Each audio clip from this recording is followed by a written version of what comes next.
Indian politics का एक ऐसा नाम जो आज भी सबसे अनप्रिडिक्टेबल, सबसे मिस्टीरियस और सबसे स्ट्रैटेजिक पॉलिटिशियन में गिना जाता है। एक लीडर जो 40 साल से ज्यादा से बिहार की पॉलिटिक्स का सेंटर पॉइंट बने हुए हैं। कभी सुशासन बाबू, कभी पलटू राम, कभी एनडीए, कभी महागठबंधन। ये कहानी एक ऐसे नेता की जिनके डिसीजन ने सिर्फ उनकी कुर्सी नहीं बल्कि बिहार का फ्यूचर भी बदला। ये कहानी नीतीश कुमार की। 1 मार्च 1951, बख्तियारपुर, पटना। एक सिंपल मिडिल क्लास फैमिली, पिताजी फ्रीडम फाइटर, मदर घर संभालने वाली। सिंपल लेकिन पढ़ाई में साथ। पटना इंजीनियरिंग कॉलेज से इंजीनियरिंग की डिग्री पर इंजीनियरिंग की जॉब छोड़कर पॉलिटिक्स का रास्ता चुना। उनके क्लोज फ्रेंड कहते हैं नीतीश सिर्फ एक स्माइल, एक साइलेंस और 2 लाइन सुनकर सबका गेम समझ जाते थे। 1970s जेपी आंदोलन, देश भर में करप्शन के खिलाफ लावा फूट रहा था। बिहार इस मूवमेंट का सेंटर था। इसी स्टॉर्म में नीतीश कुमार ने पॉलिटिकल ग्राउंडिंग दी। लालू प्रसाद यादव, सुशील मोदी और दूसरे बड़े नाम सब इसी मूवमेंट से निकले। नीतीश ने यही सीखा, पॉलिटिक्स सिर्फ पावर नहीं, स्ट्रेटजी होती है। 1985 पहली बार बिहार असेंबली इलेक्शन लड़ा लेकिन हार गए। 1990 जनता दल के टिकट पर एमएलए बने और शुरू हुआ लंबा पॉलिटिकल जर्नी। नीतीश कुमार को कॉर्नर से सेंटर स्टेज तक लाने वाला था उनका काम, कॉन्फिडेंस, कैलकुलेटेड डिसीजन।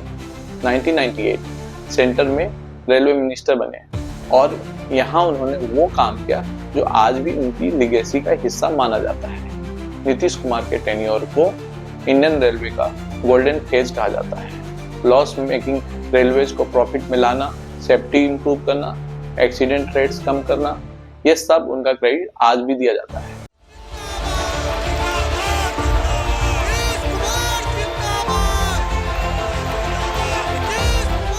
इस वजह से उनकी इमेज बनी काम करने वाले नेता। 2005 बिहार का पॉलिटिकल मैप बदलने वाला साल। 15 साल के लालू राज के बाद बिहार को एक नए लीडर की जरूरत थी। नीतीश कुमार ने एनडीए के साथ मिलकर बिहार की कमांड संभाली। रोड्स बनी, स्कूल चले, क्राइम कम हुआ, इलेक्ट्रिसिटी बढ़ी। लोग कहे सुशासन बाबू आ गए। लेकिन नीतीश कुमार की कहानी पॉलिटिकल स्टेबिलिटी की नहीं, पॉलिटिकल फ्लेक्सिबिलिटी की कहानी है। 2013 बीजेपी से अलग, 2015 लालू के साथ अलायंस, 2017 फिर बीजेपी के साथ, 2022 फिर बीजेपी को छोड़कर महागठबंधन, 2024 फिर से एनडीए में वापसी।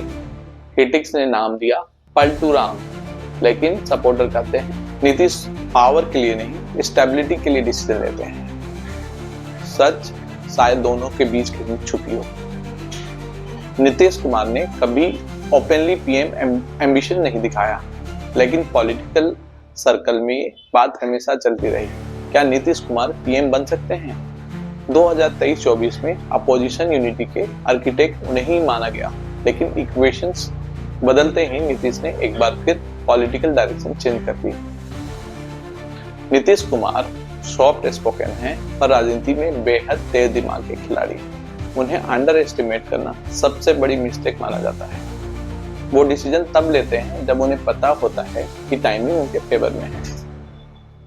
एक साइलेंट ऑपरेटर, एक प्लानर और एक सर्वाइवर। इसीलिए बिहार की पॉलिटिक्स की कहानी नीतीश के बिना अधूरी है।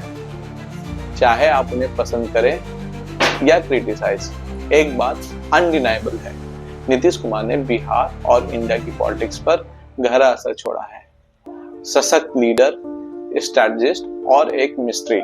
ये थी कहानी नीतीश कुमार की। अगर आपको ये कहानी पसंद आई, लाइक करें, सब्सक्राइब करें और कमेंट में बताएं आप नीतीश कुमार को कैसे देखते हैं।